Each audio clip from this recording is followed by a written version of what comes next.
Yeah, it's a pleasure to be here, especially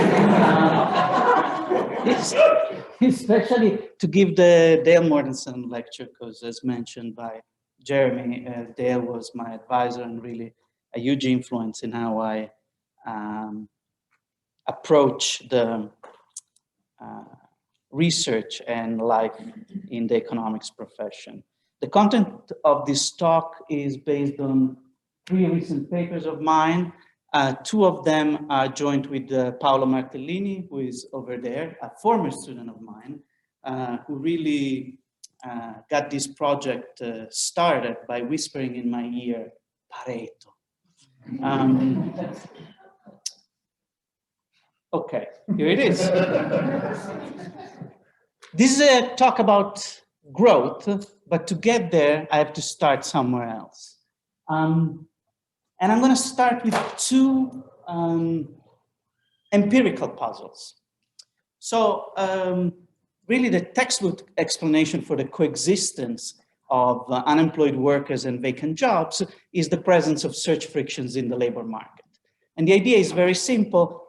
Because of search frictions, it takes time for unemployed workers and vacant firms to find each other.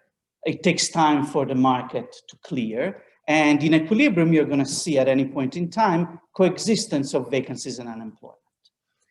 An obvious implication of the theory is that as search frictions get smaller, then unemployed workers and vacant jobs find each other more quickly. The market should clear faster. The beverage curve should shift in, and unemployment and vacancies should get smaller and smaller and eventually disappear. So from the perspective of the theory, it is then puzzling that in spite of enormous progress in information and communication technology, going from the telephone to the internet to the smartphone, all technological innovations that should make it ostensibly easier and cheaper for workers and firms to find each other, the beverage curve over the last 100 years is as stable as a rock. Unemployment rate and vacancy rates fluctuate enormously over the business cycle, but they have no secular trend whatsoever. And the UE and EU rates, the rate at which workers move in and out of unemployment, have some fluctuations, again, at the business cycle frequency, some lower frequency fluctuation, but no clear secular trend. There is another related puzzle, and actually I'm going to relate them, and is this one. Search is also the textbook explanation for the fact that similar products sold in the same market at the same time are sold at very different prices. You know, the failure of the law of one price. The explanation, again, is very simple. Because of search frictions, an individual buyer is not in contact, cannot purchase from just any seller in the market. He can only purchase from a subset of sellers from which he is in direct contact, those that he has found. As long as the search process is such that a positive fraction of buyers is in contact only with one seller, and a positive fraction of buyers is in contact with 2 or more sellers, then price dispersion emerges as an equilibrium phenomenon. An obvious implication of the theory is that as search frictions get smaller and the fraction of buyers who contact multiple sellers grows, then prices should fall towards marginal cost, and the entire price distribution should collapse towards a degenerate distribution at marginal cost. Price dispersion should eventually disappear. And yet, again, puzzling from the perspective of theory, we see that all of this progress in information technology that makes it easier to locate sellers in the consumer product market has not brought about a systematic reduction in price dispersion. And in fact, if you take the few papers that measure price dispersion over time, from the first paper of Pratt, Zeckhauser, and Weiss in the 1970s, to recent stuff, like the stuff I did with Brett Kaplan in the 2010s, you see that price dispersion is straight line. So I'm not going to litigate these facts now. Let's take them as Minnesota facts. They're true enough. Okay, so the question addressed in this talk is why is the decline in search friction caused by technology innovation is not alleviating the symptoms of search frictions, which are unemployment and vacancies in the labor market or price dispersion in the consumer product market. And the answer I'm going to give in this talk is a common answer, that there is, not surprisingly, an endogenous response triggered by the decline in search frictions that undoes exactly the effect of declining search frictions. This endogenous response in the context of the labor market is an increase in how selective firms and workers are with respect to the quality of the matches that they're willing to consummate. And in the context of the product market, the endogenous response is going to be how specialized, how niche the products designed by firms are. These two endogenous responses that, under some conditions, undo exactly the decline in search frictions, having implications for growth. They both imply that there is going to be growth. And this growth in both cases is going to be coming from leveraging the extent of heterogeneity in the economy. In the context of the labor market, the increase in selectivity afforded by declining search frictions is generating growth by moving firms and workers towards better and better matches, generating thus labor productivity growth. In the product market, the increase in the specialization of products designed by firms is going to generate growth in utility by leveraging the heterogeneity across buyers in their preferences. Some people like a backpack with a unicorn, some people like a backpack with a robot on the back. In this sense, I'm going to call this growth channel Stiglerian growth. I just came up with this yesterday as one lame attempt at, branding. And what I'm going to do today is going to flesh this idea out and then ask the following question. What is the rate of return to declining search friction? Who stands to benefit the most from declining search frictions? And how do we measure the decline in search frictions? Okay, that's the idea. I'm going to do two models, one for the labor market, one for the product market. They're going to end up with the same formula in the end. For the labor market, I'm going to take Pissarides 85 with the twist that different firm worker pairs have different productivity. And this productivity is observed when the worker and the firm meet, but before they start consummate the match. So in the language of Nelson, I'm going to think of matches as inspection goods. You look at them before you decide whether to consummate them or not. Okay, I'm going to have on one side of the market a population of measure one of workers. They are trying to maximize the present value of income discounted at some rate rho. And income is either an unemployment benefit B or if the worker is unemployed, or some wage W if the worker is employed. On the other side of the market, totally standard, there is a positive measure of firms. In order to hire a worker, firms have to maintain a vacancy at a flow cost K. And once they hire a worker, they're gonna produce a flow of Y times Z units of output, where Y is a component of productivity that is common to all firm worker matches. Think of this as just general TFP growth.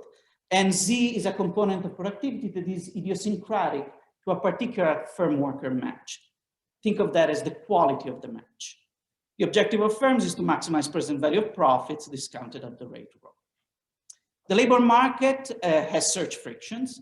The unemployed workers U and the vacant firms V are going to search each other in the market and generate a flow of bilateral meetings A, M, U, and V, where A is a parameter that captures the efficiency of the search technology, and M is a standard concentrator to scale function. which implies that an unemployed worker is going to meet a vacancy at some rate A P of theta, where theta is the vacancy to unemployment ratio, and P is just a function of this M constant returns to scale. Upon meeting, U and V are going to observe are going to draw the quality of their match Z from some distribution F. They're going to look at it, decide whether to trade or not trade. And if they do trade, they start producing and bargain over the terms of trade. Okay, the environment is non-stationary. The efficiency of search A grows at some exogenous rate G of A. The production efficiency as captured by the common component of productivity Y grows at some exogenous rate GY, unemployment benefits grow at the rate GB, vacancy costs grow at the rate G of K. Okay, all of these things are exogenous growth rates. I'll be interested in a balanced growth path. And since I'm a bit nerdy, I want to repeat what a balanced growth path is, because probably you haven't seen it since 1999. It's an initial state for this economy is a measure of unemployed workers at the beginning of time, U, and a distribution of employed workers across matches of different quality, a CDF G. An equilibrium is a time path for value and policy functions and for the distribution UG, such that optimality, market clearing, and consistency conditions are satisfied given the initial state of the economy, U0, G0. A balanced growth path is a combination of initial conditions and an associated equilibrium such that some variables remain constant over time. For me, I want to have unemployment, UE and EU rates and the market tightness constant over time. And other variables grow at some endogenous constant rate, the distribution of workers across match qualities G. Okay? Now, formal definition of a BGP. There's a little work behind this, so it's not straight from primitives, but these are familiar equations, so they shouldn't surprise you. The first equation is the equilibrium condition for the reservation quality R, which is the cutoff above which firms and workers find it worthwhile to consummate a match, and below which firms and workers find it worthwhile to destroy an existing match. Okay, so R controls both the creation of jobs and the destruction of jobs. This reservation quality is such that the flow output generated by the marginal match is exactly equal to the workers' unemployment benefit B plus the workers' option value of searching, which is given by the probability that a worker meets, the rate at which a worker meets a firm, AP, times a fraction gamma of the expected surplus of a meeting between a worker and a firm, which is that integral over there, where gamma is the workers' bargaining power. The second equation is the equilibrium condition for the tightness of the labor market, which simply equates the cost of creating a vacancy for the firm, the left-hand side, to the benefit, where the benefit is the rate at which the vacancy meets a worker, times a fraction 1 minus gamma of the expected surplus of a firm-worker match. The annuitized value of the annuitized surplus of a match of quality Z, rho times STZ, is such that is equal to the difference between the flow output of the match and the flow output of a marginal match plus the time derivative of the surplus. Okay? Together with this equilibrium condition, I have some stationarity conditions for the BGP. These are specific to a BGP. The first one says that the UE rate better be constant. I want the UE rate to be constant, where the UE rate is the probability, the rate at which a worker meets a firm, times the probability that the quality of the match is above the reservation, 1 minus F. The second condition asks the EU rate to remain constant over time, where the EU rate is the density of the cross-sectional distribution of employed workers across matches evaluated at the reservation quality times the time derivative of the reservation quality. The third condition requires the unemployment rate to be requiring the unemployment rate to be constant over time by equating the flow in and out of unemployment. The last condition under 4 requires the tightness to be constant over time. Okay, so these are the BGP conditions. On top of this, I'm going to require a cross-sectional distribution of employed workers over matches to be growing at a constant endogenous rate, GZ. What do I mean with a CDF growing at a constant rate? I mean that every quantile of the distribution grows at the same rate. And that can be expressed as an inflow-outflow equation there. Okay, I'm going to start the analysis by deriving some necessary conditions on the fundamentals under which a BGP exists. Necessary for existence. This is the analog of, you remember when you do King, Plosser, and Rebello, and you figure out that a necessary condition for the BGP imposed is that the utility function over consumption and leisure is such that income and substitution effects cancel out. I'm going to do the same exercise here. Okay? So think of the requirement that the UE rate is constant over time.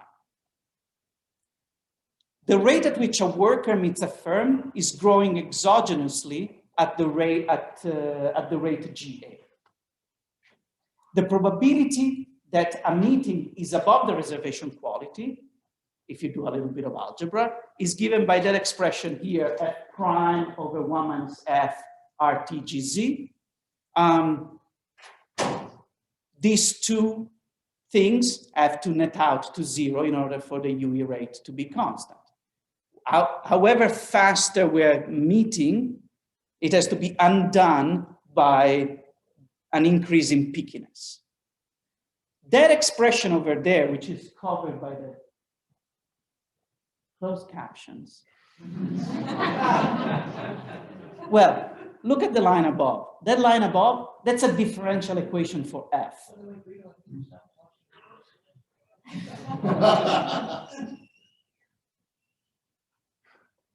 Okay, that's a differential equation for F. You can solve it, and its unique solution is a sampling distribution F that is Pareto with some tail coefficient alpha.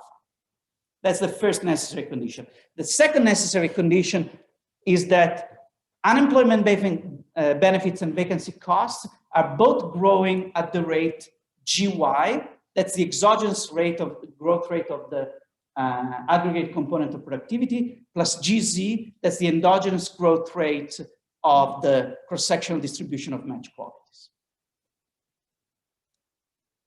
Okay, now I'm gonna take these restrictions on the fundamentals, impose them on the equilibrium condition, on the BGP condition, and solve for the BGP and show that the BGP exists.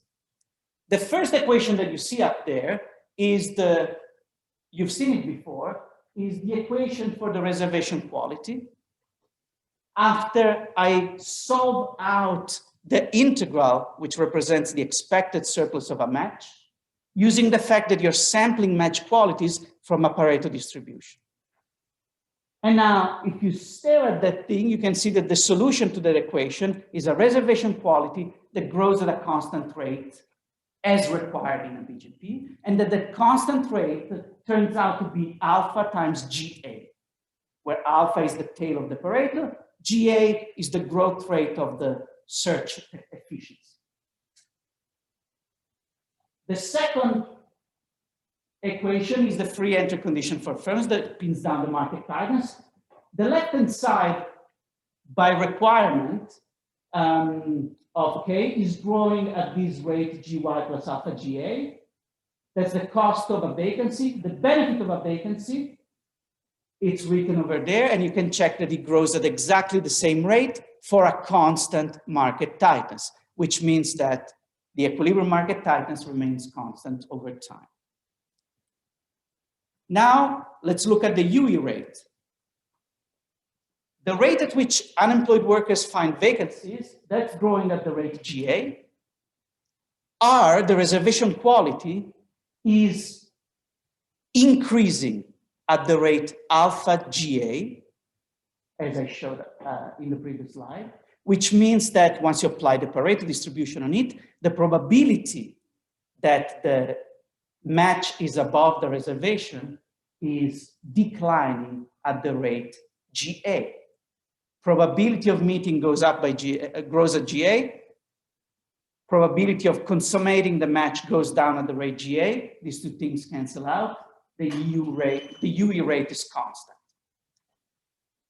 The cross-sectional distribution of workers across match qualities, G, that's a truncated Pareto where the truncation point is the reservation quality. And this thing is going to grow at a constant rate alpha GA, as long as you start the economy in the right place. And given that cross-sectional distribution, you can show that the EU rate, the rate at which workers move into unemployment, is constant over time. And now you have a constant UE rate, a constant EU rate. If you start out the economy in the right unemployment rate, you're going to have a constant unemployment too, which finishes the proof of the existence of a BGP. Here is a theorem to summarize. A BGP exists if and only if F is Pareto, the sampling distribution is Pareto with coefficient alpha. The growth rate of unemployment benefits and vacancy costs are both equal to GY plus alpha GA. I'm going to come back to that in a second. If a BGP exists, it's unique. Unemployment, vacancies, UE and U rates, the Beveridge curve are all constant over time. The distribution of match qualities across employed workers is Pareto truncated at R and grows at the rate alpha GA, which then obviously implies that labor productivity in the economy grows at GY plus alpha GA, okay? First, a comment about the scope of the theorem. The condition on GB and GK looks like a knife edge condition. I mean, why on earth would have unemployment benefits and vacancy costs to have to grow exactly at that rate? It turns out that it's easy to make sense of that condition by endogenizing the unemployment benefits being a fraction, constant fraction of wages, and by endogenizing vacancy costs to be expressed in labor. And then these two things are going to endogenously grow at the desired rates. The theorem also doesn't hinge on the counterfactual assumption that search only happens off the job. You can extend the model to on-the-job search. The theorem also doesn't hinge so heavily on the assumption that matches are pure inspection goods. You can just get a signal about them that is imperfect as long as it has this structure and the signal distribution is Pareto. The theorem goes through. Something about the economics of the theorem. So basically, if and only if F is Pareto, we have this magical thing that happens. Search frictions are going down, and yet the endogenous response of workers and firms is exactly offsetting it, in the sense that the UE rate is constant over time, and then that implies basically that the EU rate will be constant, unemployment will be constant. So that's an explanation for the original puzzle. What I get from this explanation is that the same mechanism that explains this puzzling stationarity of the Beveridge curve implies growth coming from declining search frictions. And here the growth is coming from declining search friction is alpha times G of A. G of A is the rate at which search frictions decline. Alpha is the tail coefficient of the Pareto distribution. Intuitively, as firms and workers become more selective because they can sample more alternatives in any given unit of time, they experience some rate of return in terms of productivity, and that rate of return depends on how heterogeneous firm workers pairs are in terms of productivity, as captured by the thickness of the Pareto tail alpha. These observations suggest a natural extension. Suppose that there are different types of workers in the economy, skilled or unskilled, routine workers, non-routine workers. And these different types face a different amount of heterogeneity in their productivity across different matches with firms. That's not crazy to think about it. Then the theory implies that you're going to have different growth rates for skilled or unskilled workers, for routine or non-routine workers, that comes just from differential returns to declining search frictions and not from the standard channel of bias in technological problems. You can formalize this in this second theorem. Suppose there are I types of workers populating, just for the sake of simplicity, different labor markets. And then a BGP will exist if the sampling distribution for every type is Pareto, but with a tail coefficient that may be type specific, alpha I. And if a BGP exists, the labor productivity of the I type of workers will be given by GYI plus alpha I times GA, which may differ by type, not only because of GYI is different, technological bias, but also because alpha I is different. I'm going to return to this in a bit. Another observation about the theorem. If you look at the first bullet point of the properties of BGP, you see that Beveridge curve, unemployment rate, UE rate, vacancy, et cetera, are all constant over time, no matter how quickly or slowly search frictions decline, which then means that as an econometrician, you cannot possibly recover the speed of decline of search frictions by looking at trends in unemployment or job finding rates. Those are going to be constant.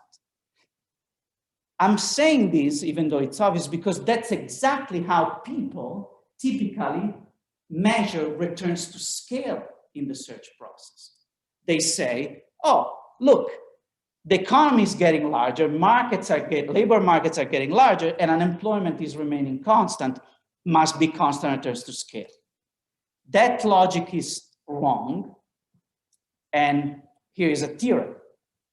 Suppose that the population N is growing at some rate G of N, and that the matching function there, the flow of meetings, is given by that formula over there, where NT to the 1 plus beta, beta is the scaling, the returns to scale. If beta is equal to 0, constant returns to scale, beta positive, positive returns to scale. If you have a BGP, then unemployment, vacancies, EU rates are all going to be constant, irrespective of what the returns to scale in the search process are. I will return to this later on too. Okay, that was the labor market. Now let's think about why on earth we could see this situation of internet becoming widely available, search for products becoming much, much easier, and yet the price distribution doesn't go, price dispersion doesn't fall.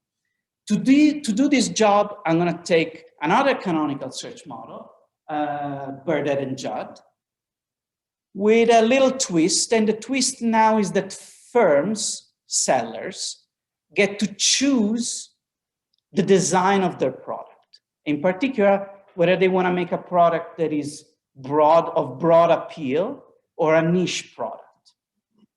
Okay, on one side of this consumer product market, I'm going to have a measure one of infinitely lived firms. Each firm is maximizing profits discounted at the rate rho. Each firm has the following technology. The firm can produce a unit of the product at a marginal cost set to 0 for simplicity. Doesn't really matter.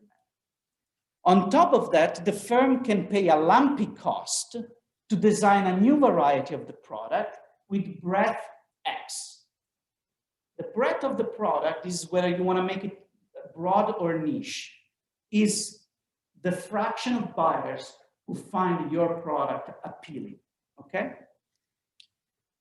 And the cost to design a variety with breadth X is given by this function Ct of X, which I'm going to specialize to be of the following form. Qt is the price of the input needed to design the product.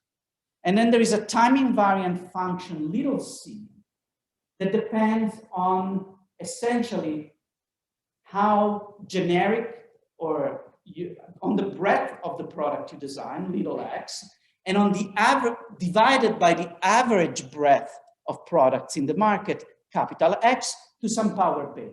Okay, this is an aggregate externality. If beta is 0, then there is no externality whatsoever. If beta is 1, the only thing that matters for the seller is how much more niche do you want to make your stuff compared to the market. And the C function is going to be a strictly decreasing function, meaning that it takes fewer units of input to make a generic product than to make a specialized product variety. Okay, on the other side of the market, I'm going to have short-lived buyers, a flow B dt of them coming in to the market. Their payoff is very simple. They get a utility Ux minus P if they purchase a variety with breadth X that they like at the price P. Where the U of X function is again a decreasing function of the degree of specialization of the variety, of the breadth of the variety, meaning that a buyer gets more utility from consuming a variety of the product that is specialized and fits his taste than to consuming a variety of the product that is generic and fits his taste. The buyer gets a utility 0 minus P if he makes a mistake and purchases a variety he doesn't like at the price P. He gets a utility of 0 from not purchasing at all, and that's buyers. The product market works as inverted and Judd. I'm going to have every firm posting a price PT for its variety. Then a buyer is going to come into contact with N sellers, randomly selected sellers, where N is drawn from a Poisson distribution with coefficient A, which again is going to represent the extent of search frictions, the efficiency of the search process, actually. Buyer then look at all the varieties they sample, all of N of them. Do I like it or not? How narrow or broad it is, and what's the price? And then they're going to choose which one to consume. The exogenous processes here are 2. The average number of buyers' contacts, AT, is growing some exogenous rate G of A. The price of the firm's input in the design of new varieties is going to grow at some rate G of Q. I'm not going to go through the details of a BGP, but I just want to flash out what the problems for buyers and sellers are. The problem of the buyers is super simple. The buyer comes into the market, samples N firms, identifies the K firms that have a product that he likes, and then the buyer is going to purchase the product from the seller that offers to him the highest surplus as defined by U of X minus P. That's easy. The firm's problem is more complicated, and there's 2 parts of it. There is a static pricing problem in which the firm takes the breadth of its variety X as given, and then tries to choose a price, or in fact a surplus S, analogous, so as to maximize its flow profit. The term in curly bracket, that's the quantity sold. The firm is going to meet BK buyers who are in contact with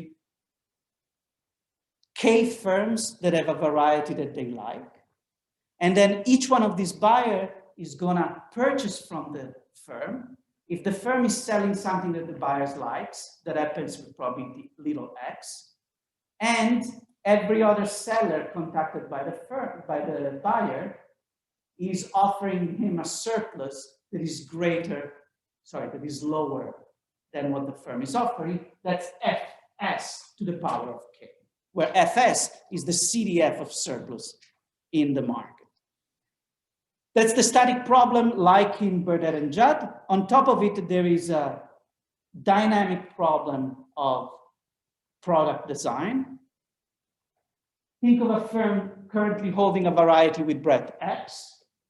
For the next T, capital T units of time, the firm is going to sell all the variety, make some profit.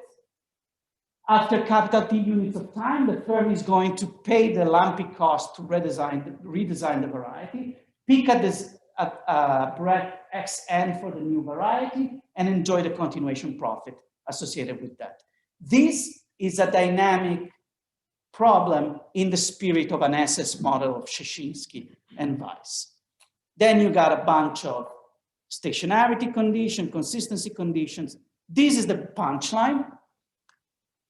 A BGP exists if and only if the buyer's utility function is isoelastic in the degree of specificity 1/x of the breadth of the variety consumed by the buyer with an elasticity coefficient alpha. The cost function C must depend only on the ratio between the specificity of the variety designed by the firm and the average specificity of varieties in the market, and must be sufficiently convex. And the price of the input used in the design of products must grow exactly at the rate alpha GA, which turns out to be the growth rate of the price of output in this model, so it's easy to endogenize that condition. If a BGP exists, what happens? The cross-sectional distribution of varieties over breadth is going to be log uniform and is going to decline over time at the rate minus GA, the negative of the growth rate of the efficiency of the search process. The cross-sectional, the price distribution G is going to grow at a constant rate, GP equal to alpha GA. So prices are going up, but the distribution of prices is maintained. The shape of the distribution is maintained throughout, which means that if you measure prices relative to the average price and you compute the price dispersion is constant over time.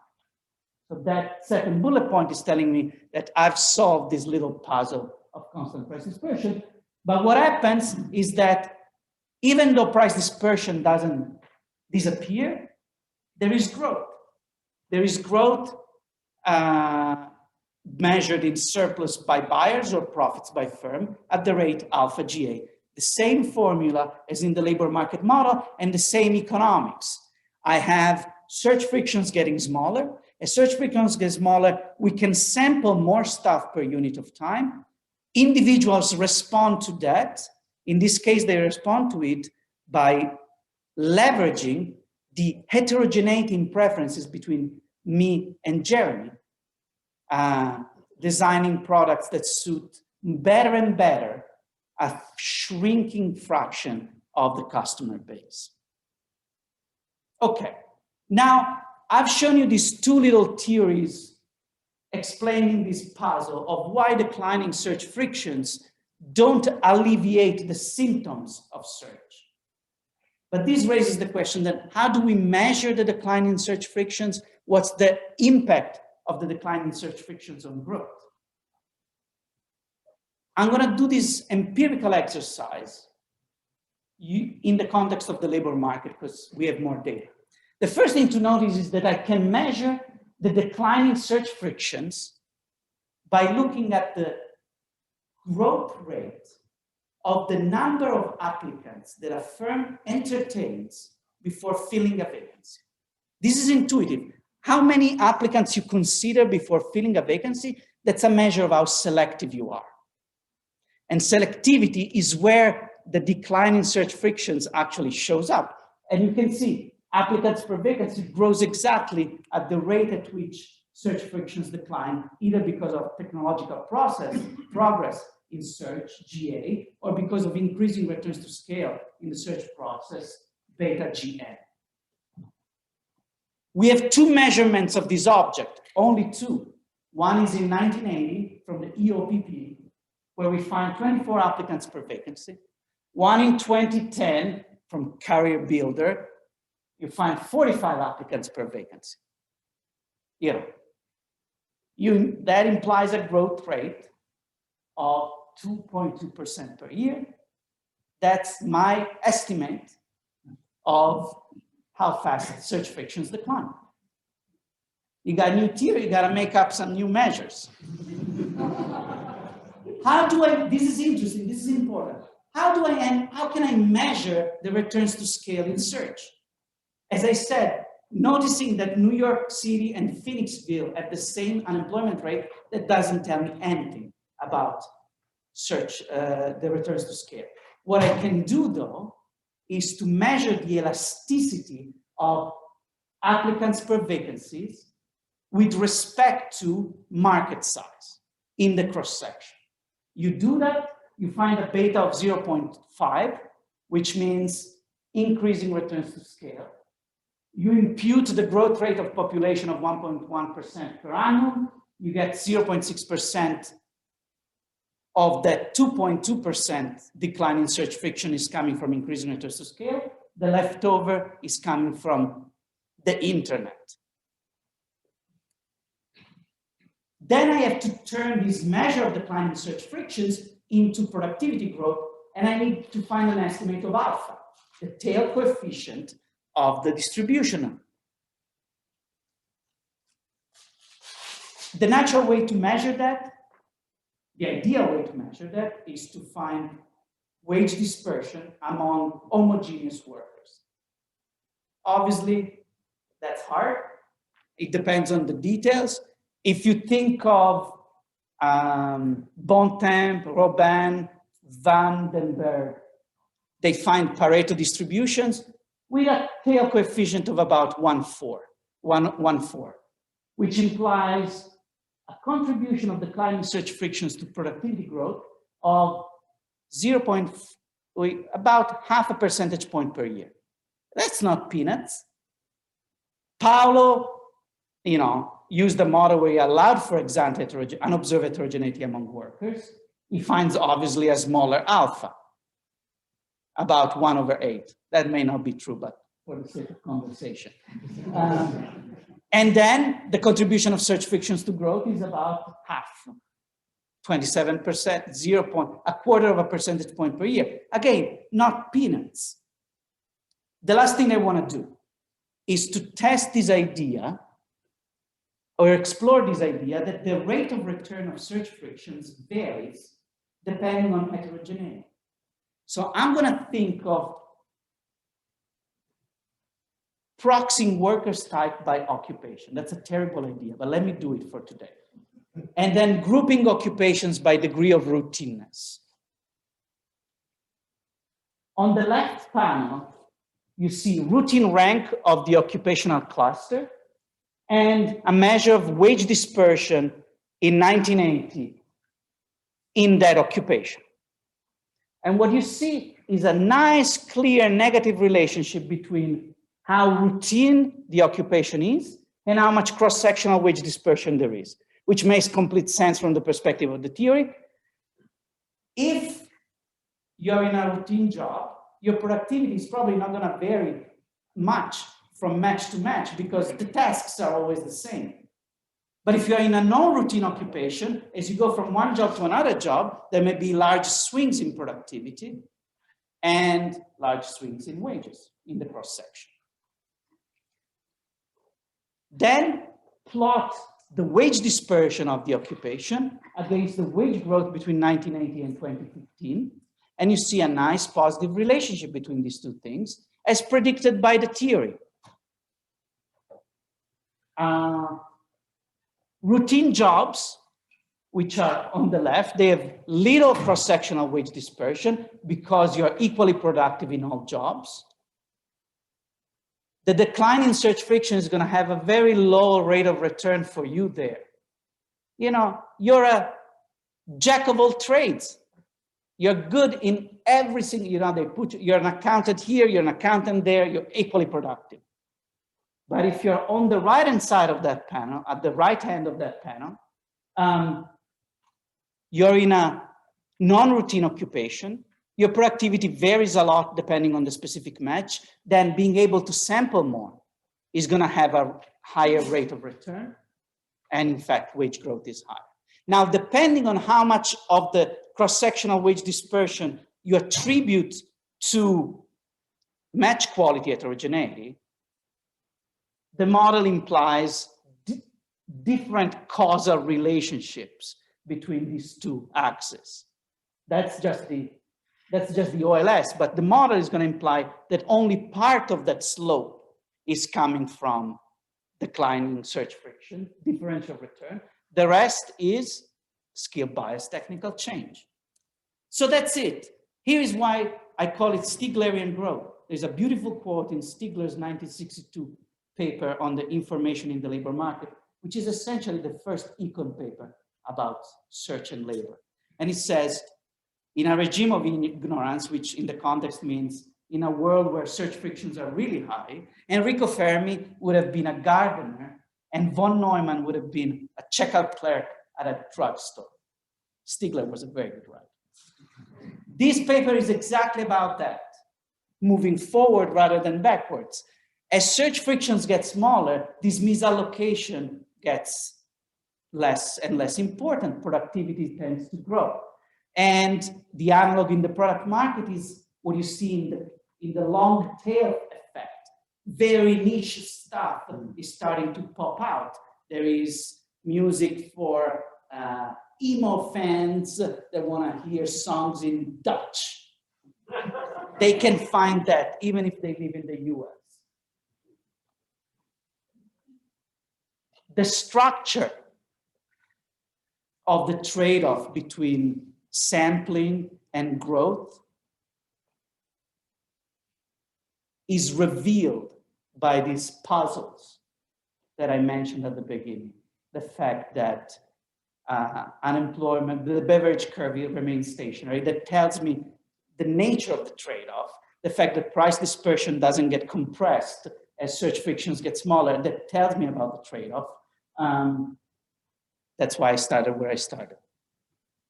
All right. Hey, nobody has drawn anything on the slides. That's pretty good. All right. I'm done.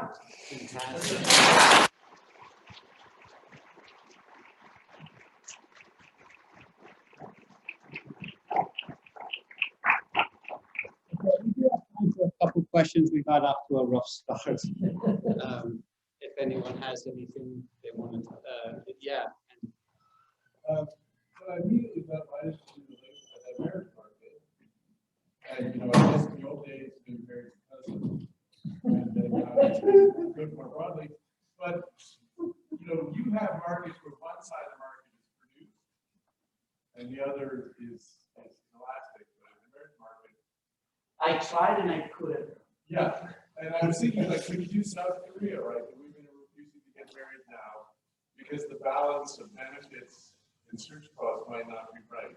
Yeah, I see exactly. Yeah, so you get this unbalanced growth. Yeah.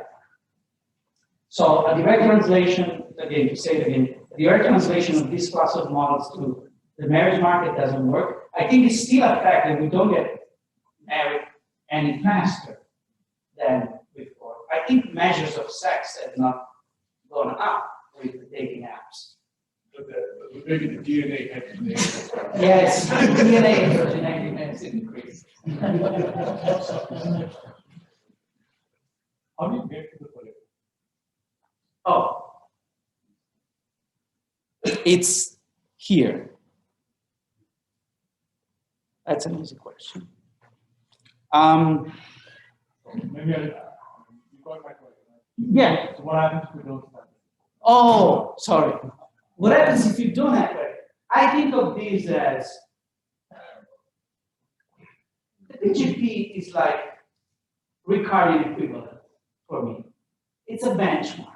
I'm not saying that we are there. What happens if you don't start? Do you go away? Oh, no, you convert. Oh, if you don't start with forever. Oh, no, you convert. Yeah, you convert. It's just actually easy to show. Because all of the, at least in the baseline model, the breakup decision, the only thing that is going to be affected are the breakup decisions. But the model is linear, so the fact that I may have temporarily higher unemployment in the transition doesn't change the guidance, which is the only thing that affects forward-looking stuff. Yeah, so that's it. Okay, you want to? We should thank again Guido. Fantastic talk. Do